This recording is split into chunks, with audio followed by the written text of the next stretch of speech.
Stents పెట్టించుకునే వాళ్ళకి తీసుకోవాల్సిన జాగ్రత్తలు అనే ప్రశ్న వచ్చిందండి. ఫస్ట్ పాయింట్ స్టెంట్స్ పెట్టించుకుంటున్నాం అనకూడదు. స్టెంట్స్ పెట్టుతున్నారు అనాలి. ఎందుకు? నువ్వు పెట్టించుకోవు. నీకు అవసరమా లేదా అనేది డాక్టర్ డిసైడ్ చేయాలి.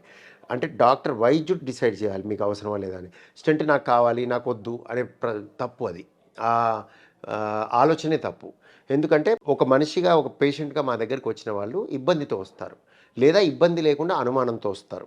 అంటే ఏ బాధ లేకుండా అనుమానంతో రావచ్చు, బాధతో రావచ్చు. వీళ్ళకి మేము పరీక్షలు చేయొచ్చు, చేయకపోవచ్చు. అప్పుడప్పుడు మాటలతోనే ఈ మనిషికి వ్యాధి ఉంటుంది అని చెప్పడం జరిగిపోతుంది.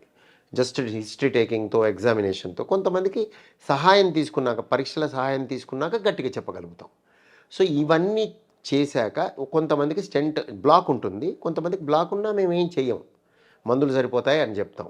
కొంతమందికి బ్లాక్ ఉండి మందులు పైన కూడా మందులు వాడాలి. దానిపైన స్టెంట్ కూడా వేయాల్సిన పరిస్థితి ఉంటుందని చెప్తాం. కాబట్టి స్టెంట్ అవసరమయ్యే వాళ్ళకి అవసరం పడ్డప్పుడు చేయాల్సిన పరిస్థితి ఉన్నప్పుడు మేము ఎక్స్‌ప్లెయిన్ చేశాక వాళ్ళు అర్థం చేసుకుంటే మనం స్టెంట్ వేయడం జరుగుతుంది.